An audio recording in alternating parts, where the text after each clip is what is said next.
Awesome. Yeah, kicking off a couple minutes late here, but super excited to have Logan Lyles with me. Logan and I have had a couple conversations before, so I'm really excited to have him on today.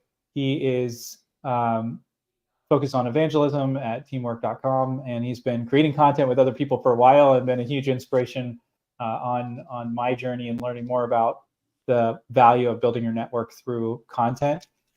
So yeah, Logan, thanks so much for jumping on with me. Joseph, man, every time I get to talk to you is great. Being able to record it and go live together is even better, man.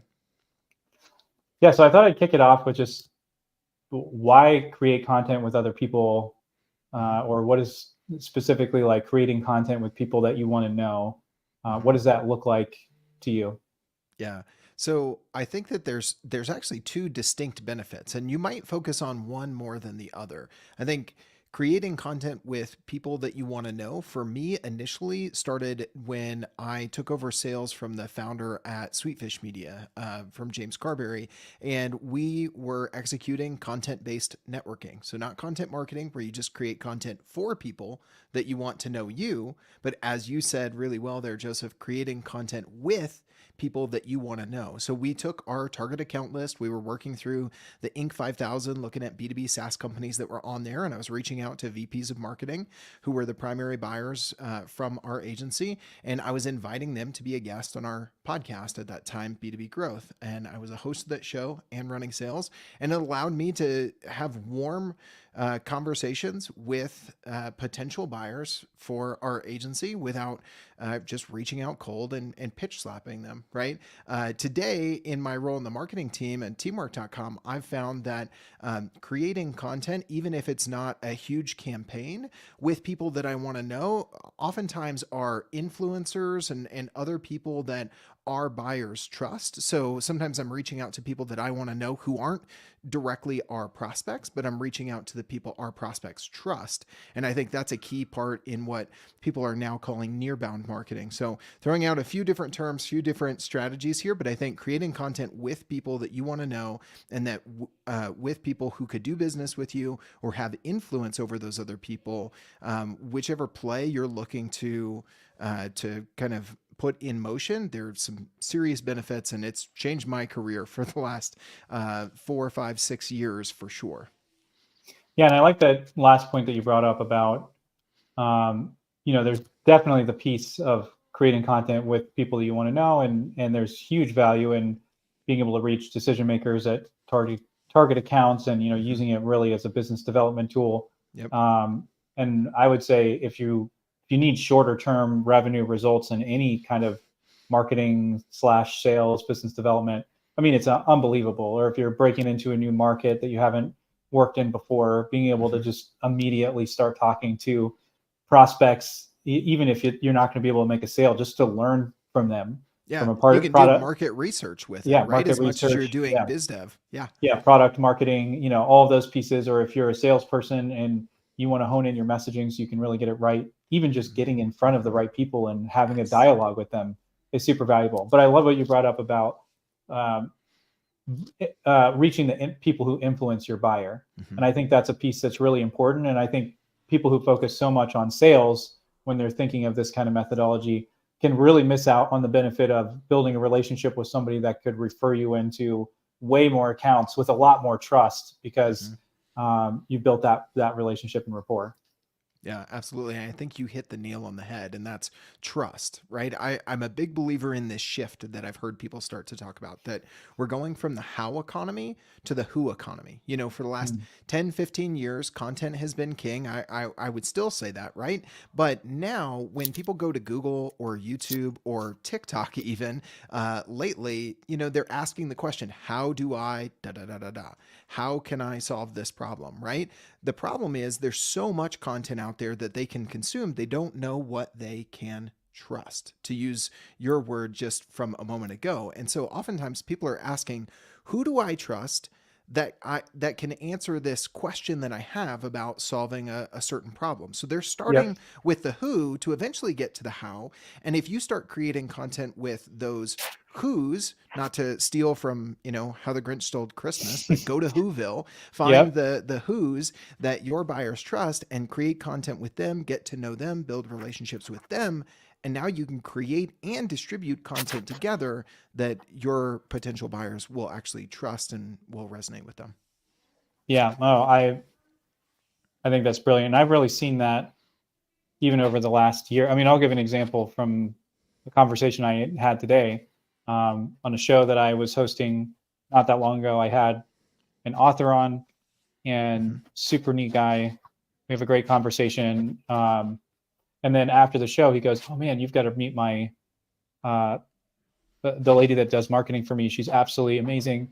And so he makes an introduction to her, and then we had an awesome conversation today, and super aligned on what I'm working on and what she's working on. There's a lot of crossover um, and potential to collaborate on things. And she's like, "Man, I've got tons of people in my network I think would benefit from what you're doing." Mm-hmm. And we're have another call scheduled to talk about what that could look like. And that came from exactly what you're talking about. I mean, having somebody on who's very influential and giving him a platform and adding value to him. Mm-hmm. And then, through that, he makes an introduction to somebody else who then, is trying to find ways to connect me into this entire different network of people that Yes. I would have never gotten in front of in any other way. That network which is effect absolutely is amazing. powerful. Mm-hmm. Yeah. So one thing I'd love for you to touch on, you kind of talked about it a little bit, but what kind of impact has this had on your career? Because I know you were doing sales before working at Sweetfish. And I mean, my really kind of introduction to what James Carberry calls content-based networking came from James, your former boss at Sweetfish. So, but yeah, you were doing sales before you went to work with him and kind of took this methodology. So what shift did you have to make, and what impact did you see when you went from knocking on doors and hitting the pavement to taking more of this approach? Yeah, and you kind of alluded to kind of a few of the steps in my career before joining Sweetfish in 2018. And I think for context, I got to zoom back for just a second to 2008. I graduated college with a journalism degree and then promptly realized, okay, I can't really make the sort of money I want to make, and this industry is going through all sorts of disruption, and it's not a good work environment to be, working in newspapers at this time and all that sort of stuff. So that was actually what prompted me to get into local technology sales, B2B sales, like you said, mostly in person, regionally, locally. And I did that for about 10 years. And I always did that without any marketing support. Like the most amount of marketing we were doing was updating the website every 5 to 10 years. I created some one-pagers in Microsoft Word that I would leave behind with my business card, because literally our business cards were the only quote unquote collateral or marketing content that we had. And I use the word content very, very loosely. And I had heard about this concept of content-based networking by starting to listen to James and the B2B Growth podcast before I joined the Sweetfish team. And then when I did, I was like, I'm a big believer in this. I think that I could sell people on this concept, and I would be excited about executing it, because I got into sales, like I said, through journalism. And my first year, I almost quit. I was like, I hate sales. I don't like convincing people of stuff. I hate cold calling, all that sort of stuff. And to me, it was content-based networking was a way to do outbound in not such of a cold calling sort of way. And I'll never forget, it was like 31 to 39 days, somewhere in there. It was between 30 and 40 days from the time that I started at Sweetfish to the time that someone that I had reached out to cold, invited them on the podcast, and then they turned around and said, hey, let's have a conversation about your services. And then they signed up as a client.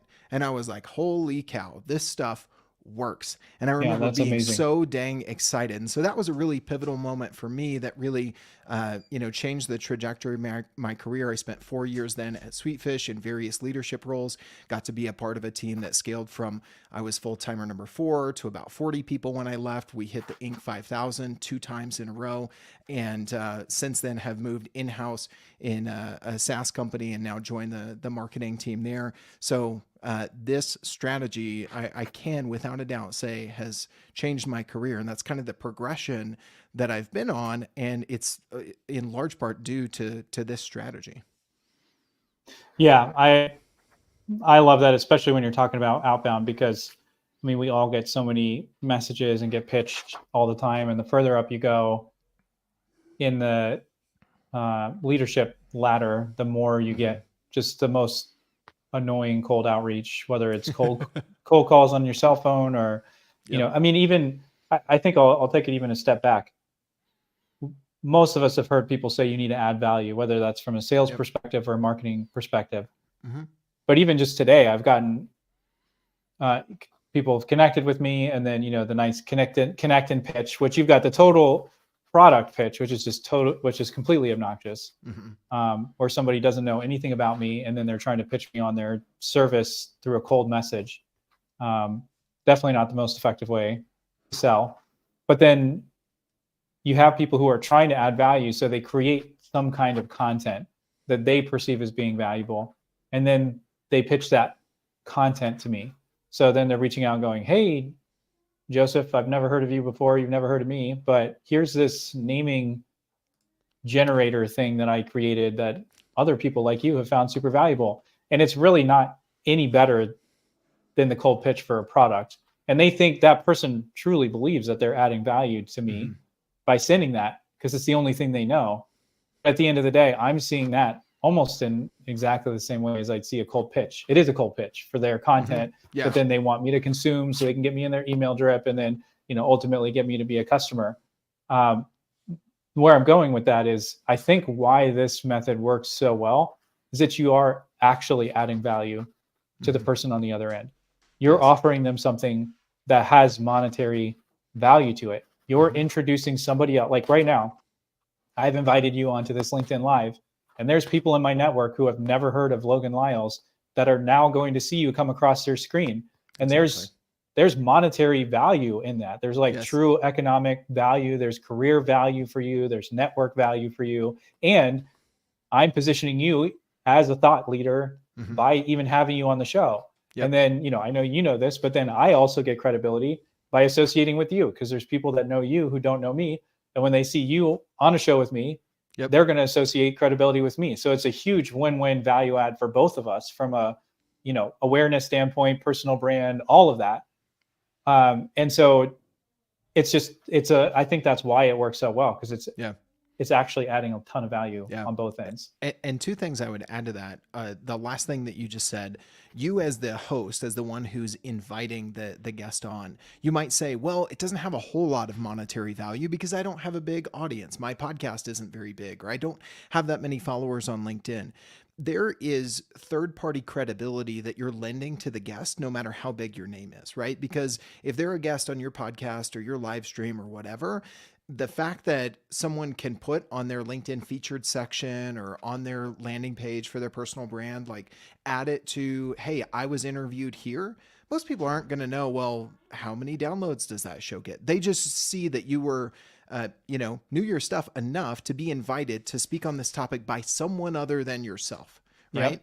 And then what you said there is, as the host, you gain some credibility through, this is something that James talks about in the book, Content-Based Networking, the Oprah effect. You know, Oprah became wildly famous, arguably one of the most famous people of our lifetime and the generations that are around right now, by shining a spotlight on other people, because then that spotlight, there's this halo effect, right? Even though you're shining the spotlight on me today, you're still kind of getting that halo effect, the ring around the area that the spotlight is shining on. So it is mutually beneficial, to your point, in a way. And that's how I really got attracted to the strategy, was that always told to add value, add value, add value. But at the end of the day, in my sales career, I was still knocking on people's door and be like, hey, is your copy or lease up now or in 4 years? That's not really adding value. That's me trying to find a needle in a stack of needles and them helping me do it. But yeah, completely agree with you on that. And I think it's hard. I think the part that's hard and why I'm excited to be talking about evangelizing this topic of creating content with people you want to know, is because people don't know any better. And, you know, you got to put food on the table. And if you're in sales, you got to figure out a way to get in front of people. And, you know, that typically looks like some kind of cold calling or cold outreach. And then you have the people who just hate doing that, and they feel like it's nails on a chalkboard, and they're not even going to do it. And so then they struggle to be successful in their career, because if if you can't sell, you're going to work for somebody else. So if you want to work for yourself, you have to figure out how to sell in some way. And the further up you go in an organization, especially if you do any kind of consulting or professional services, you're going to be asked to sell at a certain point in your career. And so if you really truly want to be successful, you got to figure out how to bring in new business in some way, shape, or form. And yeah, people just do the things by necessity, like cold calling and cold outreach, or pitching their content, or talking about their products and services all the time. And so that's why I love this, because it's a way to really bring something meaningful on both sides. So one of the reasons I wanted to have you on specifically is, yes, you agree with me on creating content with other people and content-based networking and that whole idea. But you've been doing some really interesting things, creating content with other people at events. And, I kind of go back and forth on events, where for a while I was working in a job where we did a ton of events. And I think only probably 25% of the events or less that we went to were really meaningful at all. And then the way that we went about those events is just kind of like showing up. You sit around the booth and talk with some people and hope that somebody comes by so you can scan their badge. And then, if you're really feeling it, you could go out and network with people around the event and try to get in with somebody.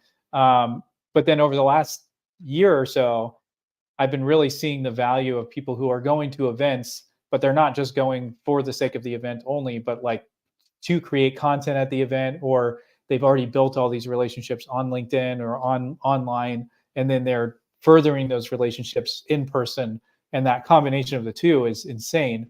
And you're one of the people that I've seen that's done that incredibly well. So I wanted you to share a little bit about kind of your philosophy around events and creating content with people in person. Yeah, these two go together really, really well. Like, pancakes and syrup, peanut butter and jelly, whatever, is your cup of tea. To me, so many people and event organizers, event sponsors, I think kind of get this wrong. We think that people go to events for the content. Why? They can get the same content from the same speakers in webinars, podcasts, blogs, LinkedIn, YouTube, TikTok, Instagram, all these other places, right? Maybe there's a different, take on it or something like that. Like, I'm not saying that all content at every event just completely sucks, but if we're honest, especially B2B conferences, most often the breakout sessions, even the keynotes are like, I could have gotten this somewhere else, right? But what is unique about the event? It's in real life. You're face to face with people, right?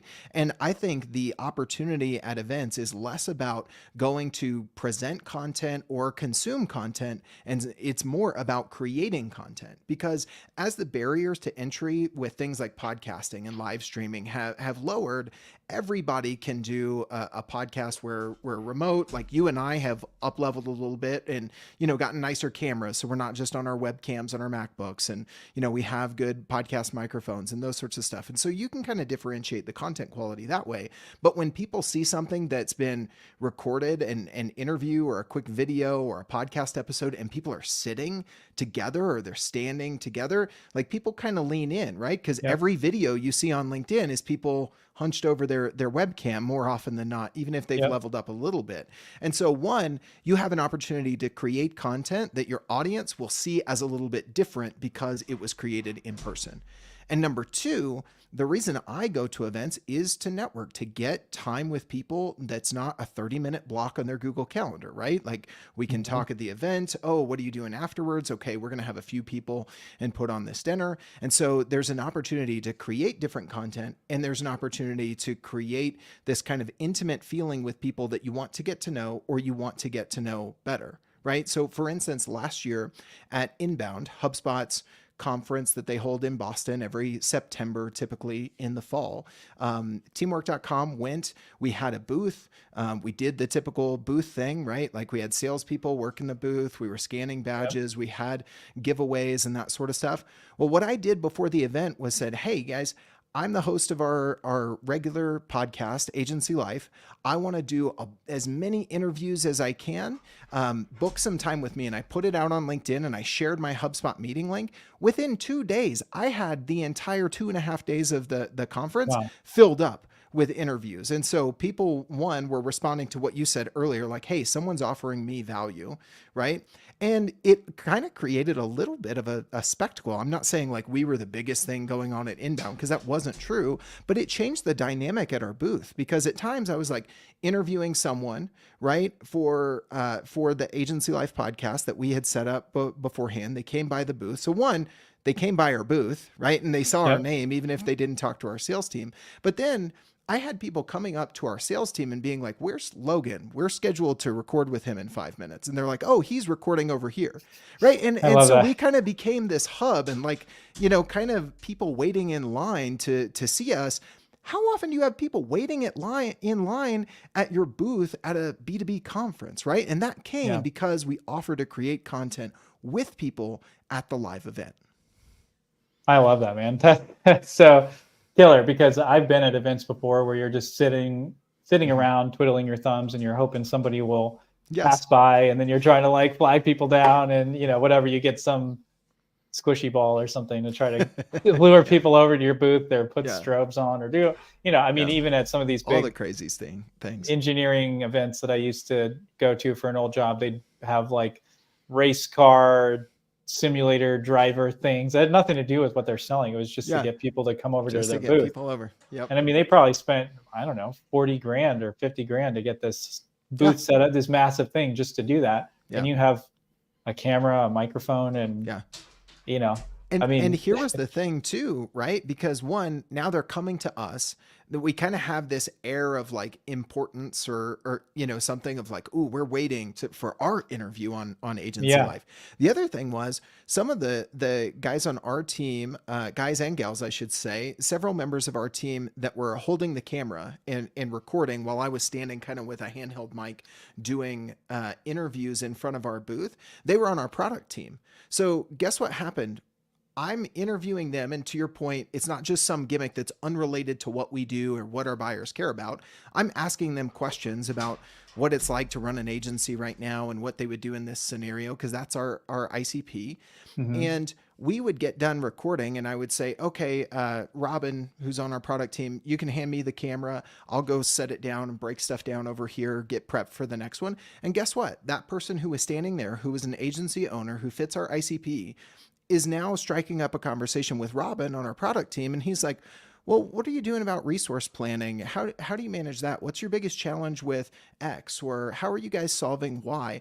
And our product team was getting insights from ICP customers through this process of creating content as well. I And love so that. it's not just like have a race car simulator or record podcast episodes at your booth. Either one is just going to draw people. This is much more closely tied to actually getting people to know you for what you do, and you getting insights from people that, again, going back to where we started, with people that you want to know. So good. Well, I could keep talking to you about this for a long time. One thing I could do keep want talking to, about it for a long time, man. yeah, I mean, I wasn't going to ask you another question, but I do have a quick one. Do you have a second more? Because I know we're actually coming up on time. Yeah. If you have No, more I'm stuff. good, man. Yeah. Okay. One, Yeah. two more. Because this is I'm something fine. I've had people ask me about a lot, and then kind of go back and forth with people on this.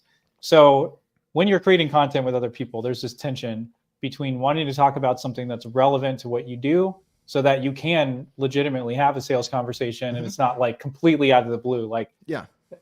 I'm not talking about having them on and then you straight pitch, but if the topic is relevant enough to what you do, Yeah. a sales conversation just typically naturally happens, or at least it's easier for that to happen. Yeah. But on the flip side, you want to talk about something that the person is actually interested in talking about. Mhm. And so if you make it too much about your product and too focused on what you do, nobody's going to want to talk about it. So how do you find that happy medium between, making it relevant enough, but also not making it so tight on what you do that nobody in their right mind in your ICP would actually want to talk to you? Yeah. So I think that, one, you could steal this from what I call our Agency Life Fast Five. So it's a rapid fire round of questions that I include in every episode on the podcast that I host at teamwork.com. And that's what I did to kind of scale this content creation and this podcast recording with I think it was 22 or 23 people I did over the course of 2.5 days at Inbound. If they were all hour-long conversations, I wouldn't have been able to do that many. Totally. And if I had to come up with a topic and an angle and different questions, that wouldn't have worked. So I actually took that segment that is normally just a 5-minute segment of our 45-minute interviews, and I made that the in-person interview at Inbound. And so one of those questions was, hey, if you had an extra $10,000 a month to spend on your agency right now, where would you invest that? You could, take out agency and insert the buyer persona or industry that you sell to or the company type and use that question, right?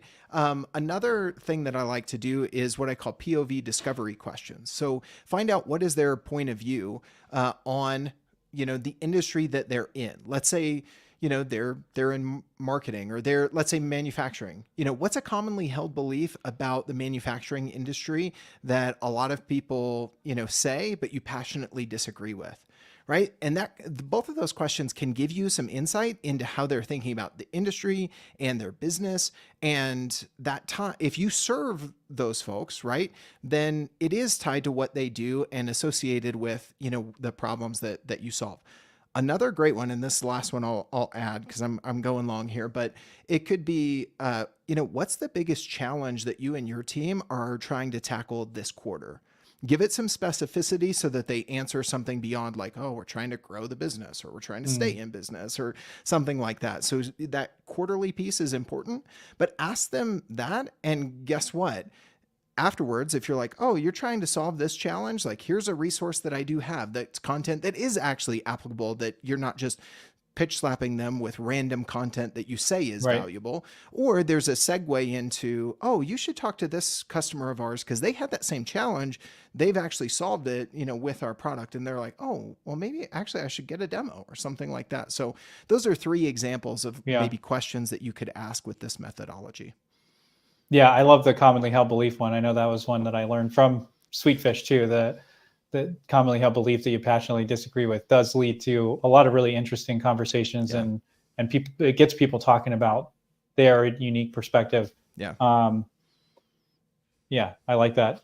Sorry, my brain's just kind of rolling off. Well, question. You're right. It gets them not only sharing things, but sharing things that they're excited to talk about or that they're passionate about, or gets them riled it'll be up. a much more interesting conversation that way. Yeah. Right. And that will create better content, but it will also create this deeper level of relationship between you and the guest because, as the old saying goes, shared experiences create bonds. Well, shared trauma creates even stronger bonds. So if they're talking about something that like gets them riled up or like, oh, I can't believe this is happening, and they're kind of venting and airing some of their frustrations with the industry or those sorts of things, like there is a deeper, I think, psychological bond that happens there. Now, I'm no trained psychologist, so, don't quote me on any of that exactly, but I can tell you I felt it in creating content with these people that I wanted to know, to go back to the title today. Yeah, man. Again, I could just keep rolling. So I'm gonna wrap it up there because that's just it's really excellent stuff that you're sharing there. And I can definitely concur on just the value of building those relationships through content. And I really appreciate your perspective on bringing that to the in-person events and figuring out how to do that, because I think that's the next frontier of doing this stuff, is how do you bring that to in-person? Because virtual just doesn't replace. It can't do the same thing that an in-person conversation can. But if you can be tag teaming on both ends, then the relationship just goes deeper when you meet in person, then you meet again online, and then you meet in person. And man, you do that a couple of times and you'll have a really good friend that's going to be looking for ways to help you grow your business and vice versa. So yeah, 100%. Thanks again, Logan, for coming on. It's really, really excellent stuff. Yeah. Thanks for the invite, Joseph.